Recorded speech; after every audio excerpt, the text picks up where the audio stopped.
If you have a cell phone or pager, if you could turn it to the silent mode. Officiating today is Rabbi Jeffrey Weil, Rabbi Jonathan Ginsburg, and Cantor Benjamin Warshawski.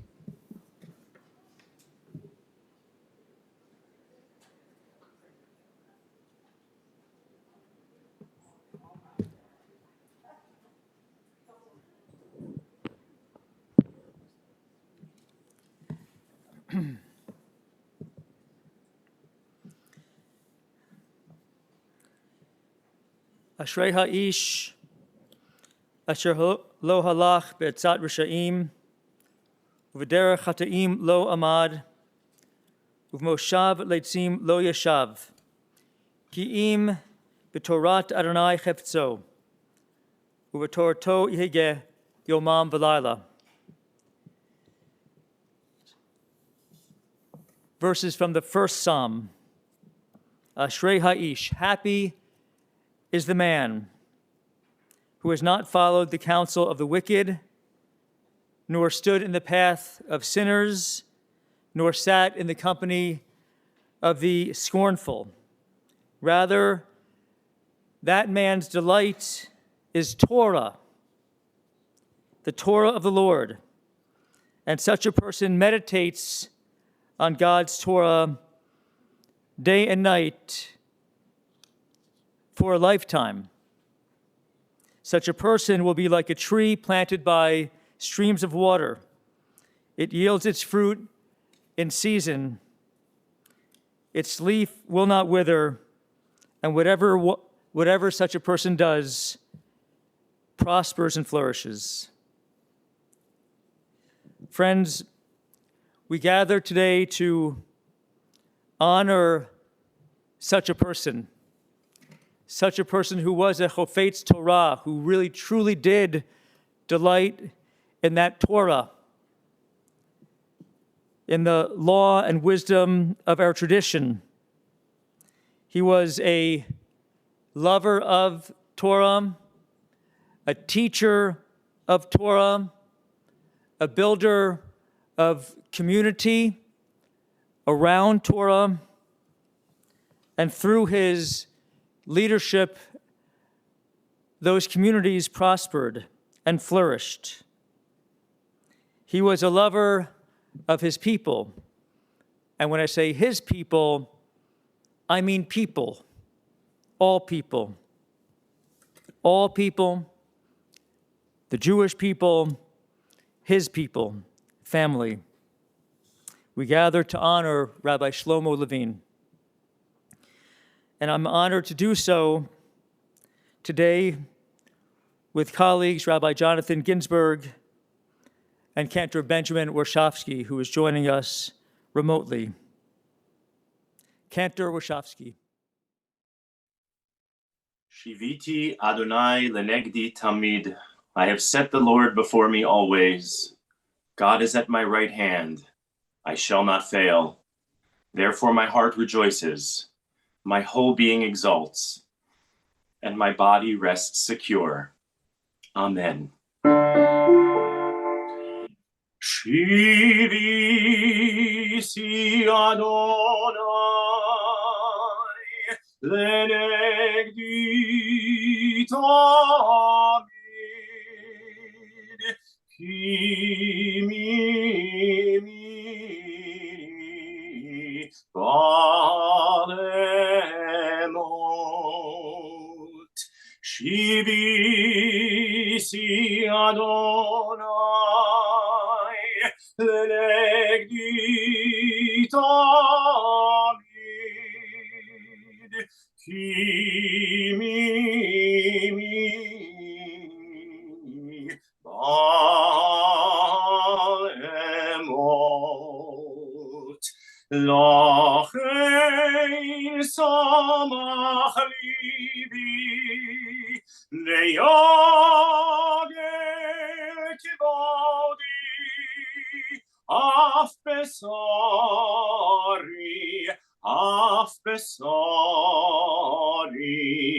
yishkon lavetach.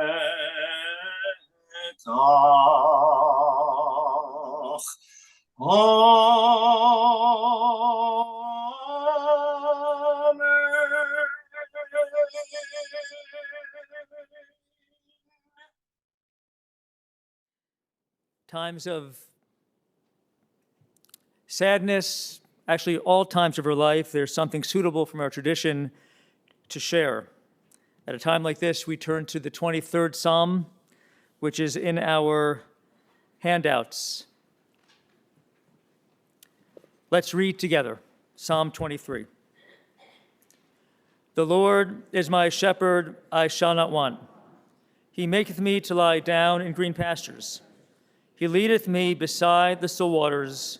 He restoreth my soul. He leadeth me in the paths of righteousness for his name's sake. Yea, though I walk through the valley of the shadow of death, I will fear no evil, for thou art with me. Thy rod and thy staff, they comfort me. Thou preparest a table before me in the presence of mine enemies. Thou anointest my head with oil, my cup runneth over. Surely goodness and mercy shall follow me all the days of my life, and I will dwell in the house of the Lord forever. It's an honor to call forward Rabbi Jonathan Ginsburg.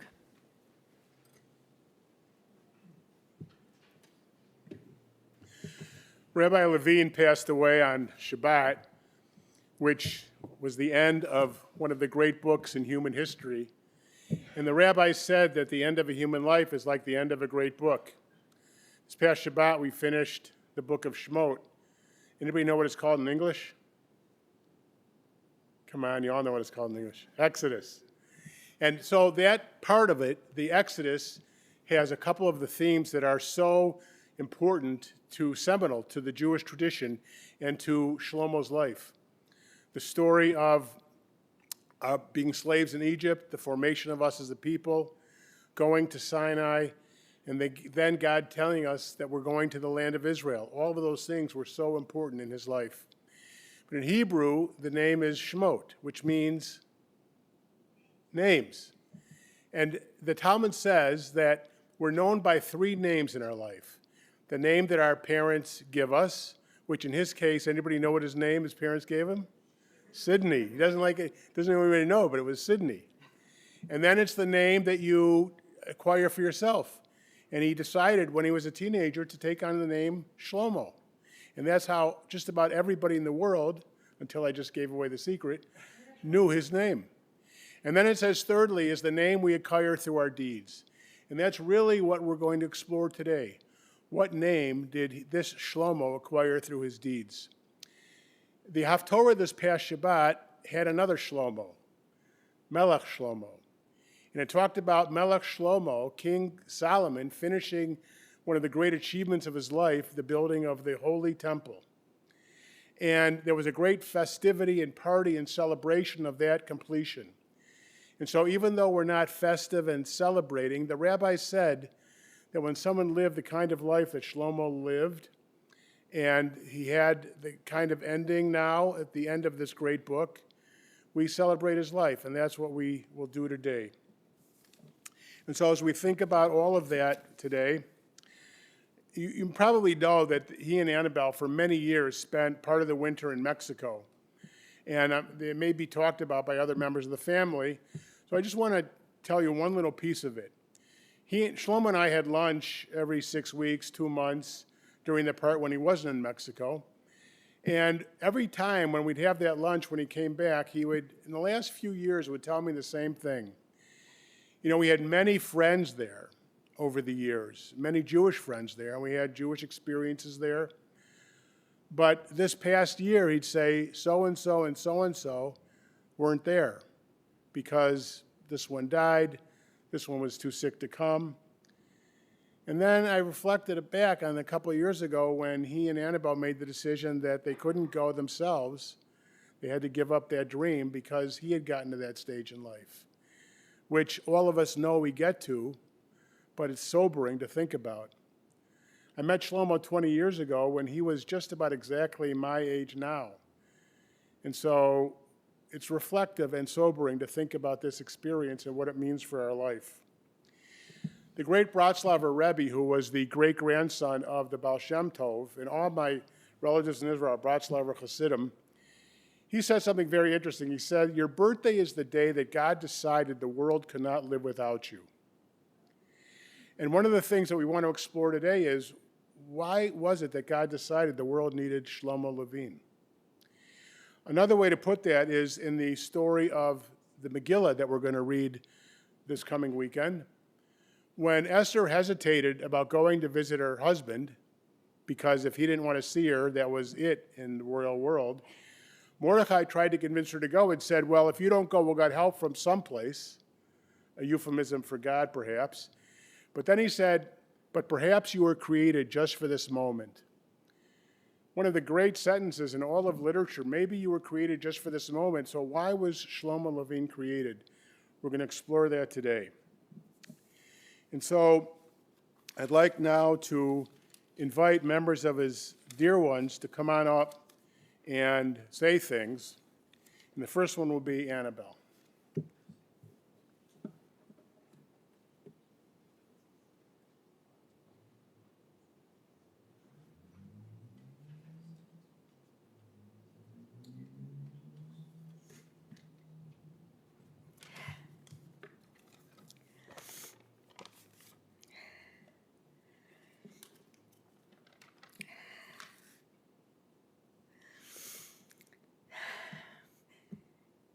Standing up and speaking in front of you is not my forte, especially today.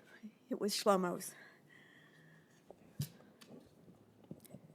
It was Shlomo's forte. But here we are together, and I felt I should speak.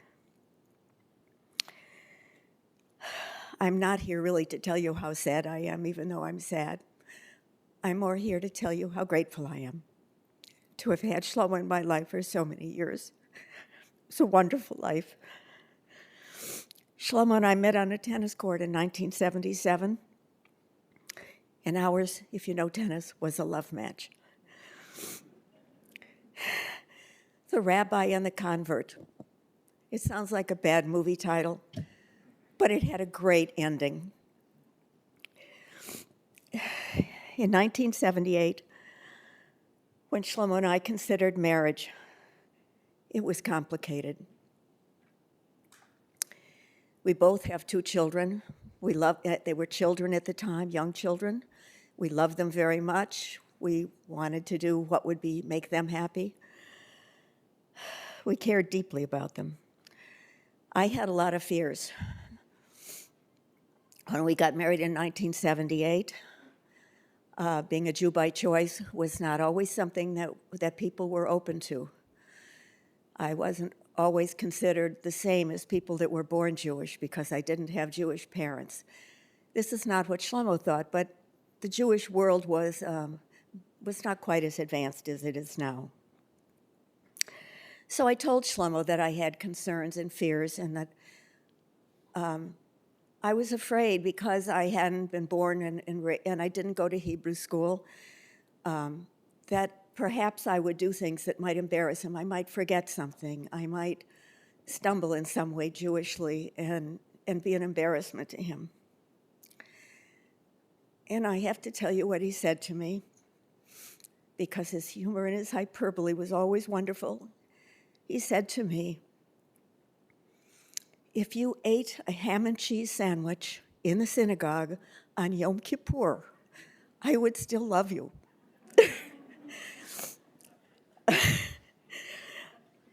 That, of course, never happened.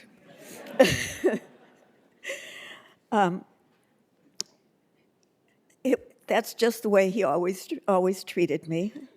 And we took the plunge, and it truly did work out. It worked out both personally and in the rabbinate, being a rabbinic family, that worked out and was successful too. I totally felt loved and appreciated for 45 years. It was really an amazing marriage. When I told Shlomo that he was terminally ill, because he wanted to understand why all these hospice people were nearby, I told him the truth, as I always did, and he cried. He didn't cry because he was dying. He cried because he didn't want to leave me. and I want you to understand how deeply this man loved. I reminded him of his own words that he had told me many times, which is, every great love story ends in sadness. Shlomo adored our children, all of them. Devorah and Michael, Josh and Rachel, Adam and Celia of blessed memory. Sorry. Josh and Anat. Thank you all for your endless strength, love, and support. And thank you for the gift of all, the gift of our grandchildren, Daniel, Jonah, Sam, Kalman, Avital, Torin, and Sophie.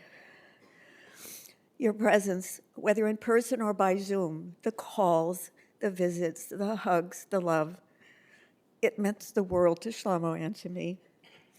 He loved you so much, and he was so proud of you. Shlomo, for those of you that don't know him, was quite unorthodox in many ways, including on the tennis court. When he served a ball, you had no idea where it was going or what he was doing because he had the strangest style, and you were so busy watching his gyrations that you had no chance of seeing the ball at all. He was a proud Jew, very proud. He was committed to serving the Jewish people, loving Israel, and wanting to bring friends, strangers, and all Jewish people closer to Judaism. He cared more about people than he did about rules, even though he was a conservative Jew and followed the rules himself. But if breaking the rules served a greater purpose, he was willing to do that. He was a serious but joyful rabbi. People were drawn to Shlomo, and we were lucky enough to gain many friends, both here and abroad, in many, many countries, who stayed in touch and have called. I got a call yesterday from someone because they always cared about him and, by extension, about me. To those friends, I would like to say thank you so much for your care, your friendship. Those of you that are here, thank you for that.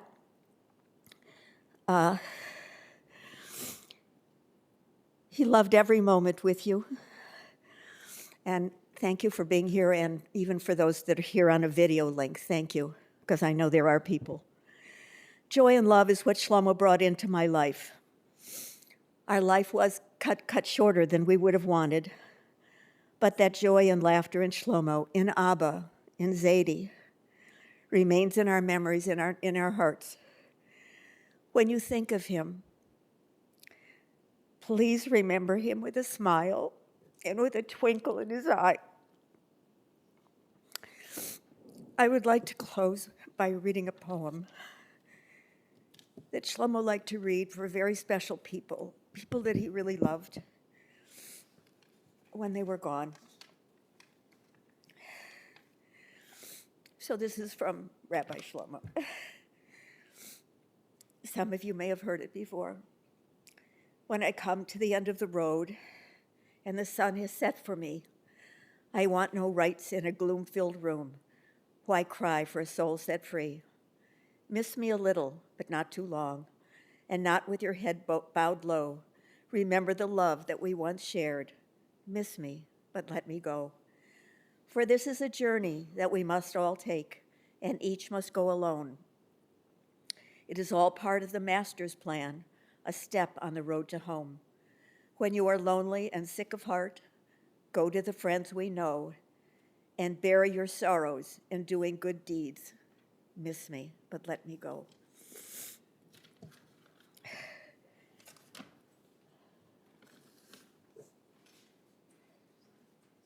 Thank you, Annabelle. That was beautiful. Makes sense they met on a tennis court, because if you added up the words that she used, tennis and love occurred many times in that little speech, right?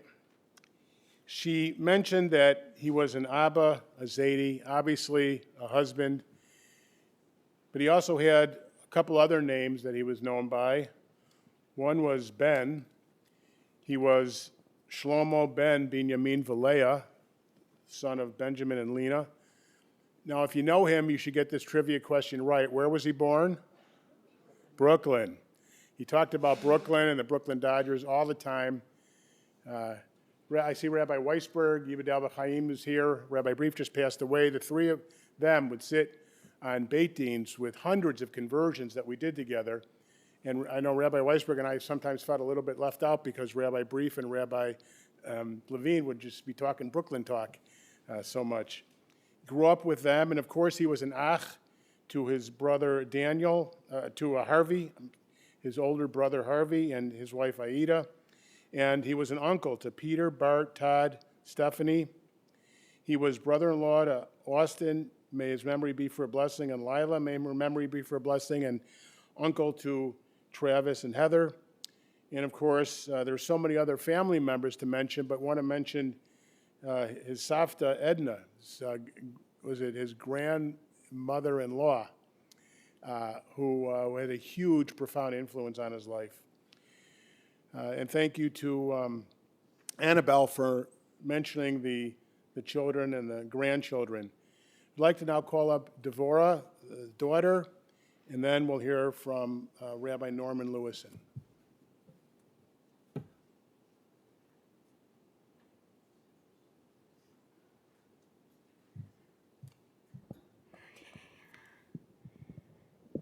Hi. So on behalf of my brother Josh and I need to clarify that we have a few Joshes in our family, Josh Levine and Josh Strauss. And today I want to share some thoughts that resonate mostly for the time that Josh Levine and I, from the time we were born and even before then, with our family, up until the blessed time we became a blended family and were lucky enough to gain stepbrothers Adam and Josh. So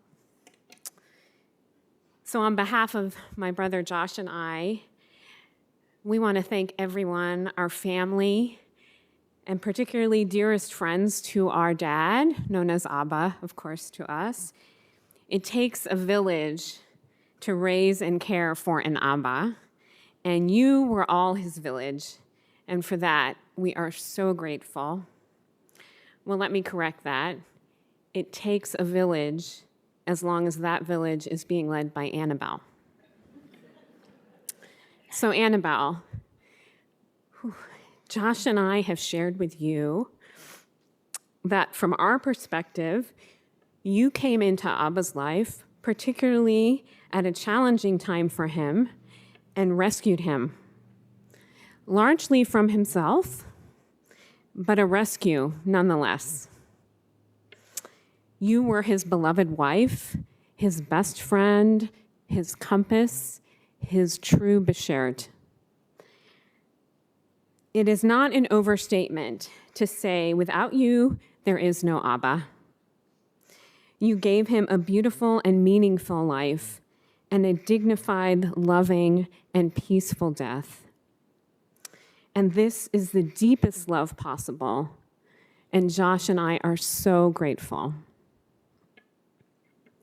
So Abba was the kind of Abba who was larger than life. Josh and I knew from our very early years that Abba was compelled to teach us something all the time. There were a lot of rules early on. He would ask us thoughtful questions which we often could not answer. And whenever he could, to protect us, he would tell us what he thought we should be doing, as most parents do. But Abba did it with a little more intensity. From this, you may be getting the impression that it wasn't always easy to be his young child, and that would be right. It was also true that we knew always that he loved us entirely. Abba experienced a great deal of trauma, for those of you who may not know, early in his life. He grew up poor, losing his father when he was 6. He never had the chance to experience the ease of childhood. With his high intellect, he graduated from high school at the tender age of 15 and headed into college, plunging straight into adulthood. My brother and I knew this made it challenging for him to give us everything he yearned for. And it also set the tone for the urgency and seriousness in how he approached being our Abba. Abba's vocation as a rabbi shaped our lives entirely. He often told us he knew it wasn't easy being PKs, preacher's kids, and it was apparent to us even when we were very young that Abba was an extraordinary rabbi. We reveled in the animated, amazing sermons he gave. We loved him pounding the podium, saw his courage as he advocated for unpopular positions, and the joy he exuded when he signaled us to run up to the pulpit to sit in his lap at the end of Shabbat services. We particularly loved it when he would, and most importantly, his willingness to wear the absolute silliest costumes for Purim, designed by Annabelle, of course. We also learned many things about what Abba wanted us to know about being Jewish. How you commit fully to something, how to question and stay curious, how to struggle, and how to cry out to God. The absolute beauty of our Abba's life was his process of growing and opening up and learning how to love more deeply. He grew in his relationship with us. He softened. He started talking about regrets openly and sought forgiveness. His tears flowed easily and often when he blessed us or his grandchildren. And of course, anytime he heard a Broadway tune or symphony he adored. We witnessed how his grandchildren taught him how to love more deeply. And he cherished each of you. Even in the last years of his life, particularly contending with Alzheimer's, he sank into a sweetness. We all had many loving embraces with his scratchy beard, and he was funnier than ever. Perhaps the biggest gift Abba gave us was how he showed us how to keep moving stubbornly through difficulty, to keep growing and improving until the end, and finding our way towards what matters the most, our love for each other. I am my Abba's daughter. Josh is Abba's son. And for that, we were entirely blessed.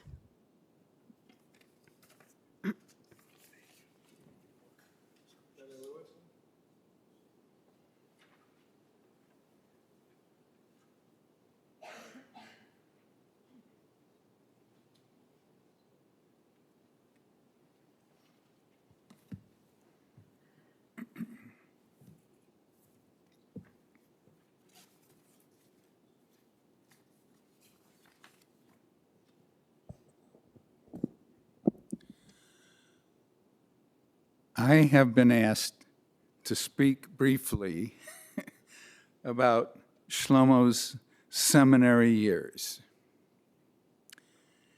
He was a rabbi longer than I was. His name is spelled L-E-V and mine is L-E-W. So he walked across the stage first. We were classmates, and as such experienced the last years of teaching of some of the great men and teachers who were spoken of by Solomon Schechter when he told Louis Finkelstein on his applying to the Jewish Theological Seminary that they were the reason for his desire to learn there, to sit and learn at the feet of great men. We experienced Avraham Yehoshua Heschel, Kaplan, Dr. Lieberman, Gershon Cohn, H.L. Ginsberg, Robert Gordis, Nahum Sarna, and Dr. Finkelstein himself, who was then the chancellor of the seminary, and many more. Shlomo was slightly older and married, and therefore not living in the dormitory, so we were not close until we were together with the large number of our class who spent the fateful year of 1966-1967 in Israel for our penultimate seminary year. We had lived through the library fire and the desperate attempt to save the literary heritage that was stored there. And now we were in Jerusalem, where we could learn from Yeshaya Leibovich and his sister Nechama Leibovich at the seminary building, and Yigael Yadin and Aharoni and Malamat at the Hebrew University. Again, Shlomo and Ellie and their 2-year-old daughter, Devorah, were living in town while we lived in the Pnimiyah, the seminary dormitory and class room in the same hill across the Valley of the Cross, the Emek HaMatzleva, that contained the Israel Museum. But we became really close. And the reason we were so close was that Shlomo had a Volvo, a car large enough to carry the 5 of us. And he set out to travel every paved highway and some of the unmarked paths in that part of Israel we had access to. I'll share a couple of stories from those days. Shlomo was determined to take Devorah with us on all our adventures. In those days, the aerial tram that now goes up to Masada had not been built.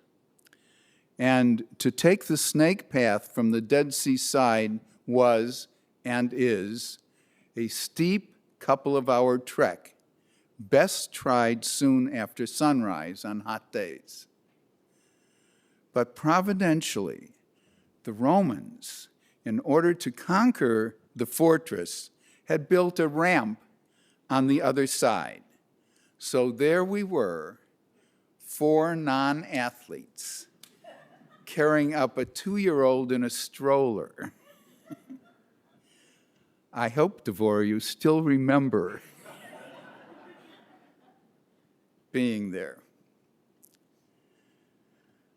There is a terrible war going on in Israel right now, with several surrounding forces threatening. And may it come to a good conclusion.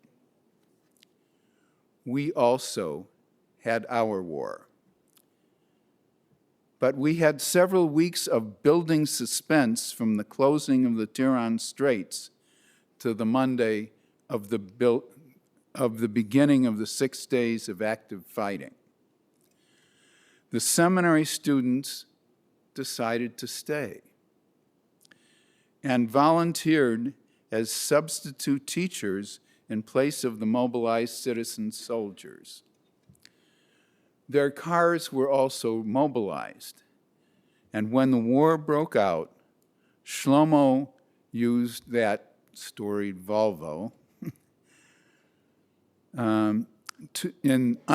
under siege and bombarded Jerusalem to deliver children home from their schools and milk to the needy families. There were Israeli students living with us at the Pnimiyah, the dormitory, who were mobilized into the military. One of them, Moshe Avutbul, from a Moroccan family, spoke fluent Arabic. In the fight for Jerusalem, he drew an Jordanian Legion platoon away from his Israeli comrades. And in the course of this action, he saved them, but he was killed. When Shlomo learned this heroic, tragic story, he organized us to raise funds for a scholarship in his name in Moshe's hometown, which is now the original Chicago Israeli sister city, Kiryat Gat, and kept in touch with the recipients for several years. I'll stop here. I could tell so many other stories, and just say, Shalom, Shlomo. Yehei zichrecha baruch. You were and are a blessing to all of us who loved you.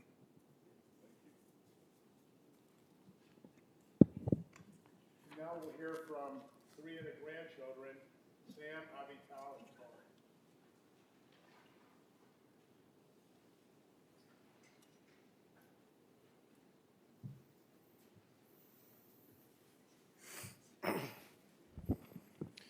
Thank you for all coming.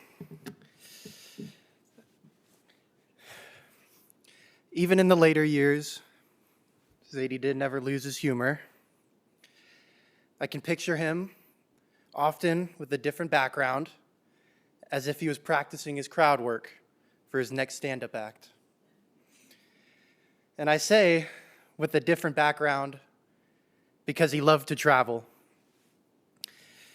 I was fortunate enough to be able to join him on some of these adventures, whether it was bargaining with taxi drivers in Puerto Vallarta or bargaining with taxi drivers in Israel.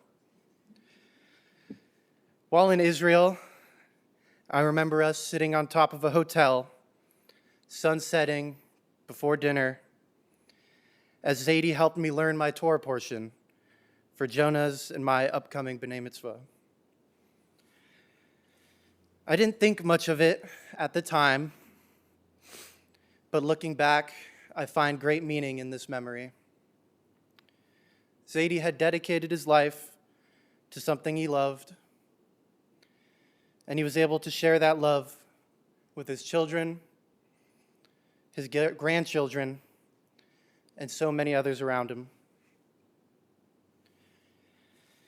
It was mentioned before, and I'm sure it will be quite clear once we're all done speaking, but Zadie loved to spoil his grandchildren.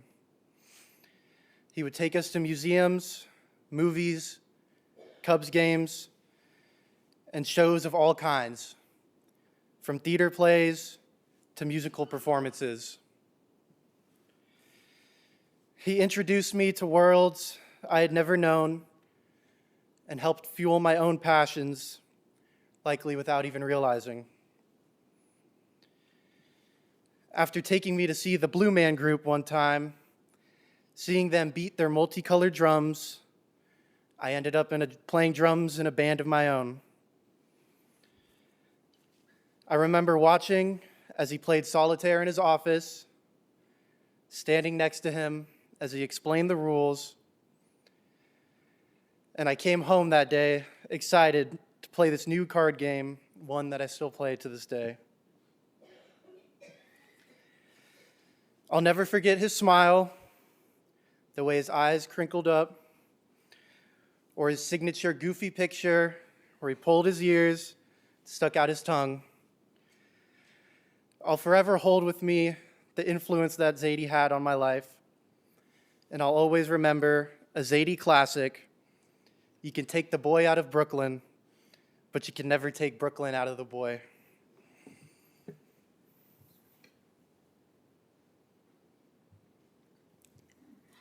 Good afternoon. My name is Avital Strauss, and thank you all for being here to honor and remember my beloved grandfather, my Zadie.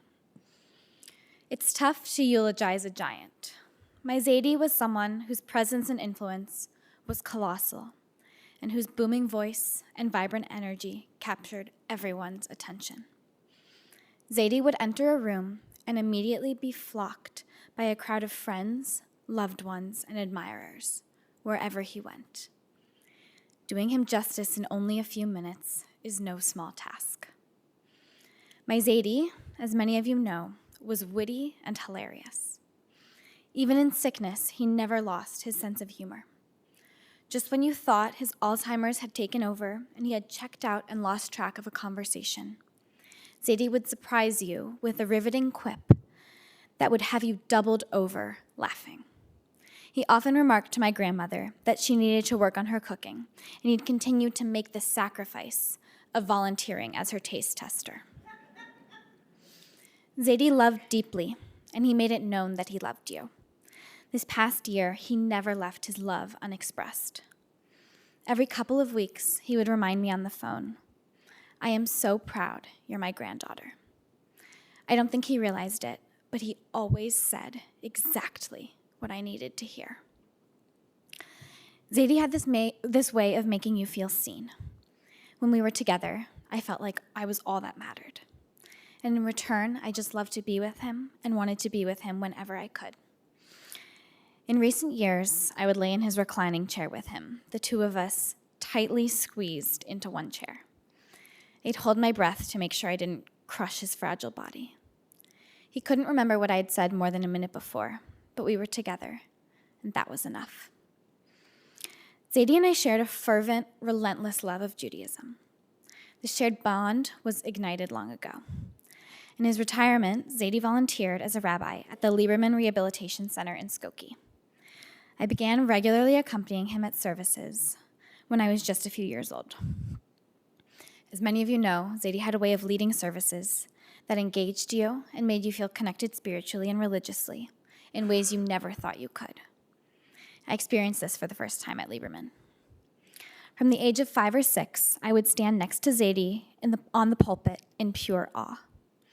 He encouraged me to try my hand at being a gabbai, which I pretended I could do for many years, until I actually learned how. Zadie would even let me lead parts of the service. At the time, I thought I was the next Rabbi Jonathan Sachs. Looking back, I realized that I probably messed up every other word. But Zadie was so thrilled about how enthused and curious I was about engaging in Jewish life that he didn't care. My Zadie was a man rich with stories, and it brought me so much joy to hear about his Jewish experiences. I loved hearing about his time in rabbinical school at the Jewish Theological Seminary. He studied under Abraham Joshua Heschel, a man who was and still is revered as one of the leading Jewish theologians and philosophers of the 20th century. Zadie respected him, but had a subplot that he once shared with me. About Abraham Joshua Heschel, Zadie told me matter-of-factly, and I quote, "He was a great man, but not the best teacher. Boring." What strikes me most about Zadie was his unwavering commitment to leaving behind a world that was better than the one into which he was born. Zadie was deeply committed to fostering interfaith dialogue. Many years ago, when he found out that the Cardinal of Warsaw, a man who was widely known to be an anti-Semite, was coming to Chicago, he met with Cardinal Bernardine of Chicago to discourage him from welcoming the Cardinal of Warsaw. Keep in mind that Chicago is a largely Polish Catholic community. And it was incredibly exciting for the Chicago Catholic community that the Cardinal of Warsaw would be joining them in Chicago. Even so, Zadie successfully convinced Cardinal Bernardine that bringing in the Cardinal of Warsaw would do more harm than good. Cardinal Bernardine later told my Zadie, "What do we need this kind of thinking for, when what we are trying to do is build bridges between the Jewish community and the Catholic community? The things we can agree on, let's celebrate. And when there are things we can't agree on, let's agree to disagree agreeably." In recounting his activism, Zadie inspired me to fight unapologetically for that in which I believe. Zadie was one of many rabbis who joined Dr. Martin Luther King Jr. at the March on Washington. To him, supporting civil rights was a given. He once remarked to me, When you're in historic situations, you don't know that you are in the historic situation. I was an activist, and this was a cause I felt strongly about. So of course, I was young enough and involved enough and wanted it enough, so I went and did these things. These stories left a lasting impression on me. In recent years, Zadie has encouraged my efforts advocating for Jewish self-determination and statehood. It is from many of these stories that I derive the strength to fight openly for justice and peace, just like my Zadie did. Zadie's life was guided by the principle of lador vador, from generation to generation.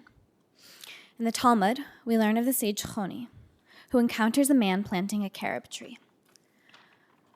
Choni asks how long it will take for the tree to bear fruit, to which the man replies, 70 years. Shocked, Choni inquires, "Are you so healthy that you expect to live that length of time and eat its fruit?" The man answers, "I found a fruitful world because my ancestors planted it for me. Likewise, I am planting for my children." Zadie was a modern-day version of the man planting a carob tree. In sharing his religious beliefs with me and countless other friends, family members, and congregants, and in his steadfast advocacy, Zadie planted the seeds for a better, more fruitful world, rich with Jewish culture and traditions.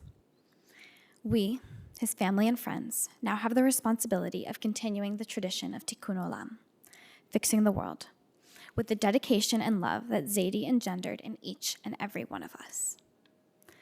When we say, "May his memory be a blessing," that's nothing new to me.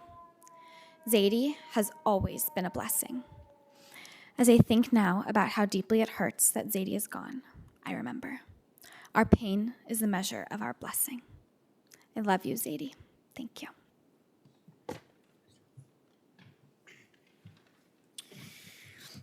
Hello, everyone.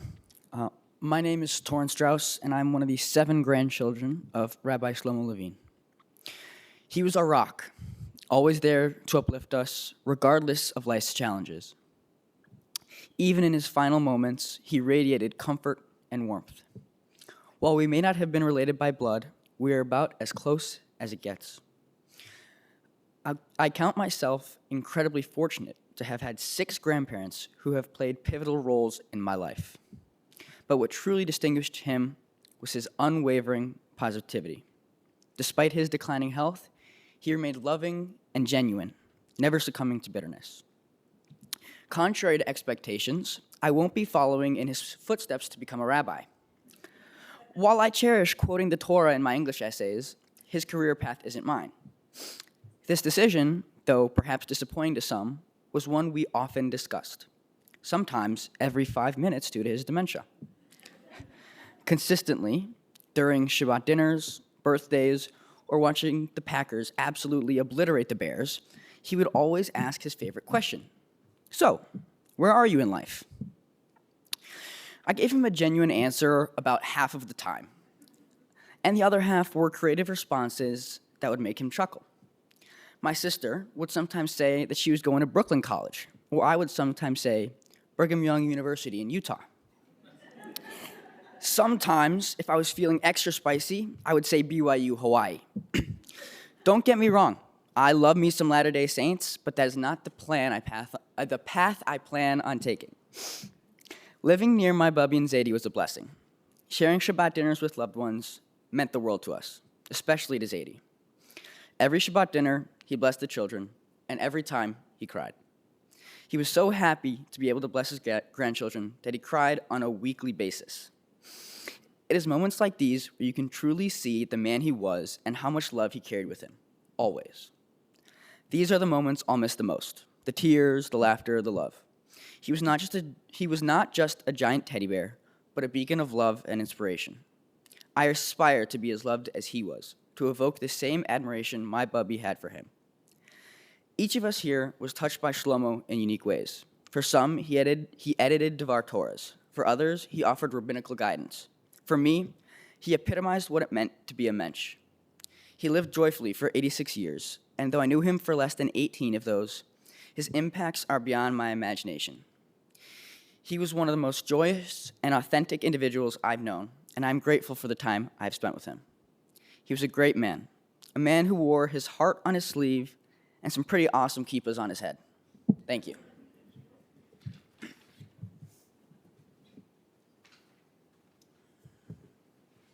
Well, we've had some beautiful portrayals of Shlomo. I just wanted to add a couple of thoughts the family shared with me and a little bit from my own perspective.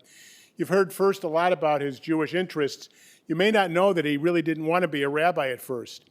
He wanted to be a Jewish educator and a youth director, which he was, but that morphed into becoming a pulpit rabbi. He served congregations in Virginia, Chicago, Florida, and Tennessee. And you think about all of the decades and all of the days and hours that made up those decades, and all of the bar mitzvahs and baby namings and thousands of sermons and weddings and funerals that he conducted, the open houses he and Annabelle had, their open sukkah, the first time in congregations they experienced something like that, all the open invitations to their home. Think about all of those years of serving Jews. Annabelle used the expression, Mekorban la Torah, to bring them closer to Torah. There's a beautiful passage in Pirkei Avot that says that you should be like the disciples of Aaron, Rodef Shalom, and if Shalom, of course, is the root of Shlomo, Rodef Shalom, pursue peace, Ohev Shalom, Rodef Shalom, love peace and pursue it, and Mekorban la Torah. And that was really Shlomo. You heard from Avital and the other grandchildren about his great desire for bringing peace. But his love of Judaism, it wasn't just his degree from the seminary you've heard about. He got his master's from Northwestern, and he got his doctorate in education from William and Mary when he was in Virginia. I used to kibitz with him about that at lunch, say, do you want me to call you Rabbi Dr. Levine, Dr. Rabbi Levine, Shlomo Levine, Rabbi Doctor? He'd get a nice chuckle about that. And he loved Jerusalem. You know, you may know that, of course, I'm sure you all know, and he loves Seders, that at the Seder we drink 4 cups, but there's a 5th cup we call the Elijah cup we don't drink. So why don't we drink that? Because there's a verse in Exodus that has 4 redemptive terms, the primary experience of us becoming a people, which was so important to him. But there's a 5th term in that verse that says, and he took us to the land of Israel. And the rabbis weren't sure whether that meant we should drink 4 or 5 cups. So whenever we have an unsolvable Talmudic problem, we say, well, when Elijah comes with the Messiah, he'll give us the answer. So that's Elijah's cup, to give us the answer.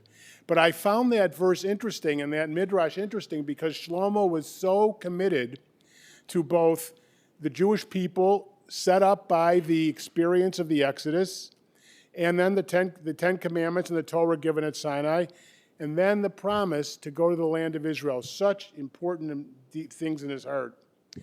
He loved Talmud. And one more rabbi we have to mention, Rabbi Fertig, because week in and week out for many years he studied Talmud with Rabbi Fertig. And sometimes if our lunch coincided with a recent meeting they had, he would tell me what sugya and the Talmud they were studying together. He just loved those experiences. The second main passion of his life, besides Judaism, of course, was his family. And the only thing I wanted to add about that was that in all of these times we spent together, he would tell me incessant stories about his love for his family. And it's nice to put the faces with the people that I've heard so much about over the years. He loved you guys so much. He talked about his visits to you, your visits to him, his conversations with you. It was such a huge part of his life. And of course, the love of his life, Annabelle, which heard so much about. The third thing was friendship. Now, there's another great verse in Pirkei Avot that says that you should acquire a Rav, and all of the people that had him as their Rav, including me in many ways, acquired for themselves a Rav. And he had his own Rav when he was allowed, or I don't know if he finagled away when he was a senior rabbinical student, to spend 6 months with Rabbi Prinz in New Jersey. That was a formative experience for him, which really taught him a lot and set him on the path for his rabbinate. The Pirkei Avot verse goes on to say, get a chaver, a friend. And finally, after it says you should get yourself a friend, it said you should greet everyone with a cheerful countenance. And that was Shlomo. Even in you heard from his grandson, even in his dementia, it was kibitzing, and Avital told the story about you'd think he was out of it and then he'd come back with it.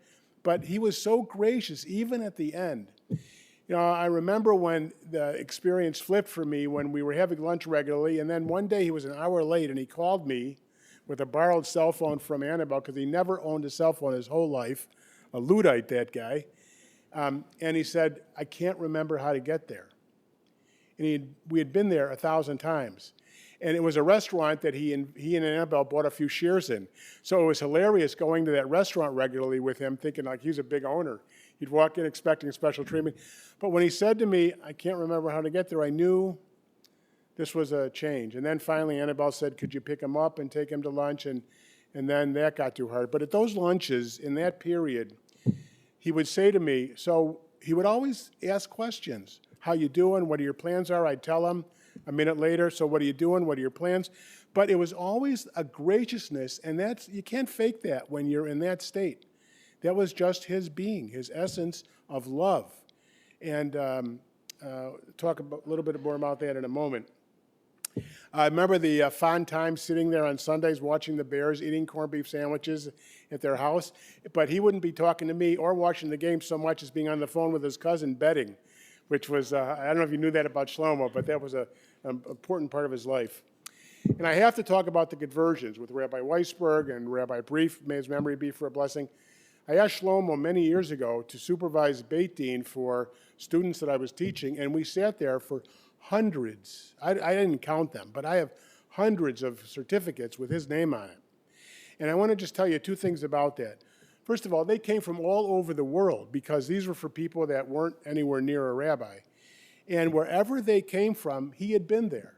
And so half the conversation was he going in his memory back to streets they were from or places that they were from.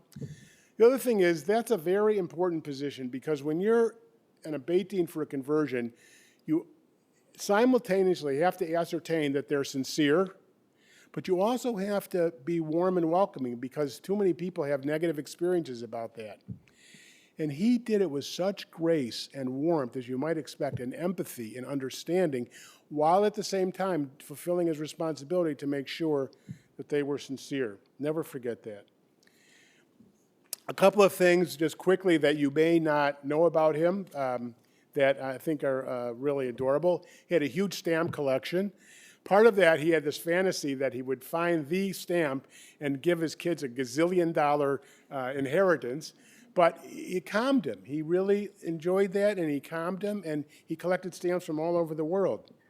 I asked if he read a lot, but his answer was that he always had stacks of magazines, if you were around him, of Psychology Today or the latest rabbinic magazines, leafing through them, trying to keep up with the latest.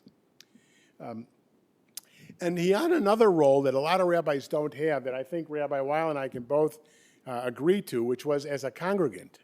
Because it's a little intimidating sometimes when you're a rabbi, you've got a bunch of rabbis in your congregation, as we did, Niles Township, and he was so gentle and so beautiful in that position, never overstepped, never interfered, but if you asked him to do a haftorah, it was the most beautiful haftorah you've heard, or if you asked him to daven, he davened so beautifully. Or I asked him to be on a panel discussion. He was the ideal, beautiful congregant, I think because he stood on this side of the bima so often, he knew what it was like to be on that side of the bima. He had important leadership positions. He was president of a couple of boards of rabbis, including Chicago. And I just want to tell you one great story that he told me about that experience. In those days, if you wanted to convert, you had to use the Orthodox mikvah in Tui. And there was a while when there was a chassid or a Haredi guy, and he might have been disturbed, I'm not sure, who would stand outside the mikveh, and when he would find out when a non-Orthodox Beit Din would be there, and people would come out, he'd say to the convert, you're not a Jew and you're not a rabbi.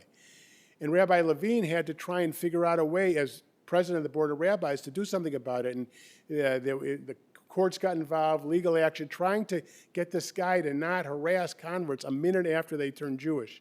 I remember that experience very well. And so, finally, I used to tell him a story which I think is very relevant to our experience today. He liked this joke. A priest, a minister, and a rabbi are in a coffin. You say to them, what would you like people to say about you when you're in the coffin? The priest said, well, I would like them to say that I fulfilled my obligations of obedience, chastity, of poverty. The minister said, well, I would like them to say that I served God with all my heart. And the rabbi says, let me get this straight. I'm in a coffin. What would I like people to say? Look, he's moving. So I know Shlomo would really like to be able to say that today, but he can't say that. So then that follows up with an interesting exercise, which is, if you're in a coffin and there are 4 people speaking about you, your spouse, your child, your friend, and a clergy person, what would you like them to say about you? And if you wouldn't like what they'd say about you today, then change your life so you'd like what they'd say about you when the time comes. And I think we can all agree that Shlomo today would like what was said about him by his spouse, by his daughter, by his friends, and by a clergy. And that is a true blessing. He died on Shabbat, and we ended the book Shemot on Shabbat. And what do we say when we end the book of the Torah? Chazak, chazak, v'nit chazek. And so we say to Shlomo at this time, at the end of his book, chazak, chazak, v'nit chazek. You lived with chizuk, you lived with strength, and so may you be strengthened in the eternal life, and so may all of us be strengthened by your memory. You may know that President Clinton at Rabin's funeral said, Shalom Chaver. But I think today we can all say, Shalom Shlomo Chaver, because he was either a beloved family member or a friend. One final thought. 2 weeks ago, I was at a concert at Evanston, and I'm hardly in Evanston, but I was in Evanston for a concert, pulling out of the parking lot. My phone rings. I see it's Annabelle. Could you come over and do Vidui? I said, Vidui is the confessional prayer of death. And it's a very tough prayer to do because it basically says, God, please cure this person, but if the final decree is death, then may their death atone for their sins, and may you protect their loving family. It's a tough prayer, especially if the person is conscious. So I said, Annabelle, you won't believe this, I'm a minute away from your house. I'll be right there. So I go there, and Shlomo seemed to be out of it, as you might expect. Otherwise, she wouldn't have called me. And I tried to jog his memory, thinking this is ridiculous, but I kept saying, you know, we did hundreds of conversions together, we had lunch together, blah, blah, blah. Still, he hadn't known me for a while, a long time, and couldn't believe it. Anyway, so I say, okay, Shlomo, you asked for the vidui, are you ready? And he says to me, Jonathan, I've got a few days left. So what did you say about sometimes he would come out of it? Jonathan, I have a few days left. Like, what are you bothering me for now? Come back later. And then he said, let's get together soon, which he said all the time. But I'm thinking, I don't want to get together so soon where you're going. We're all going to miss him. We're going to miss him a lot. And so, Shlomo, you were a great teacher, preacher, and rabbi in Israel. You were a great son, a beloved grandson, a beloved husband, great father, grandfather, uncle, brother, friend. And so as we prepare to commend your soul to God, we acknowledge you lived a just and honorable life and are now at peace. We're grateful for the years we are blessed by your presence, even as we mourn your passing. And so we say in the words of our tradition, Adonai Natan, Adonai Lakach, Yehi Shem, Adonai Mevorach. The good Lord gave us his fine soul 86 years ago. Now his soul has been returned to God from whence it came. We praise God's name and we say, Amen.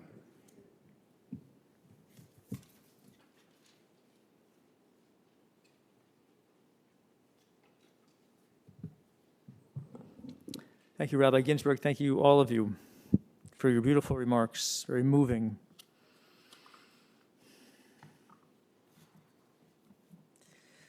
If it's comfortable for you to rise, please do so for the memorial prayer. El Molei Rachamim and Cantor Benjamin Warshawski will lead us in that prayer.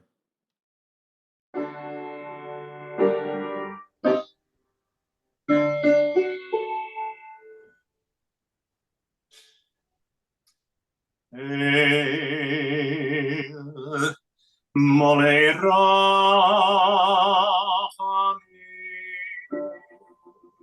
Shochein Baneromim המצי מנוחה נכונות, תחס כנפי השכינה, במעלות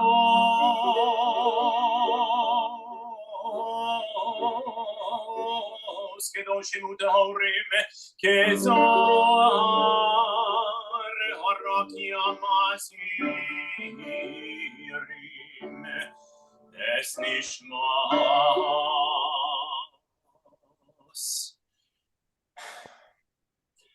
רב שלמה בן בנימין וליה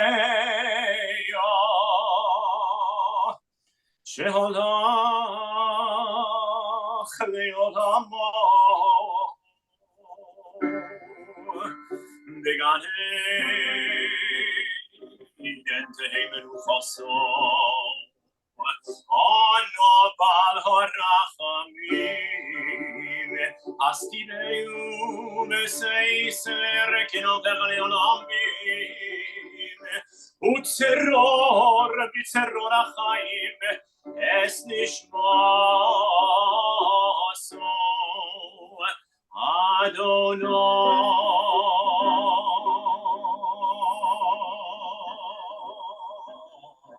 ונחלתו וינוח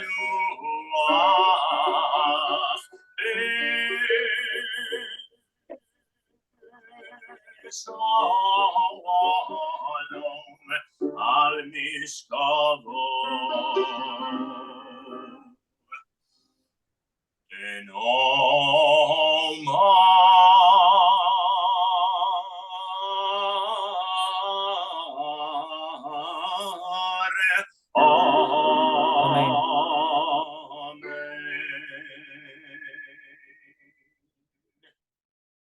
Eternal God, full of compassion, who dwells on high, grant proper repose on the sheltering wings of your presence in the lofty levels of the holy and the pure who shine as the brightness of the heavens unto the soul of Rabbi Shlomo Levine, who has gone to his world, and for whose memory we pray. May his repose be in paradise. May the Master of compassion bring him under the cover of God's wings and bind his soul in the bond of life. May the eternal God be his inheritance. May he repose on his resting place, b'shalom, in peace. And we say, Amen. You may be seated.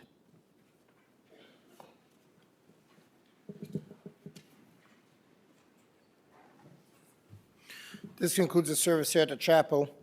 The interment will take place at New Light Cemetery in Lincolnwood. For those who will be joining the family in procession, we'll be lining up in our parking lot. We'll be placing a magnetic flag on your vehicle. We ask that you have your headlights and hazard lights on while going to the cemetery. Drive as close as safety permits to the vehicle in front of you. At the conclusion of the interment, the family will be sitting Shiva at the Geva Strauth Residence, 1116 Michigan Avenue.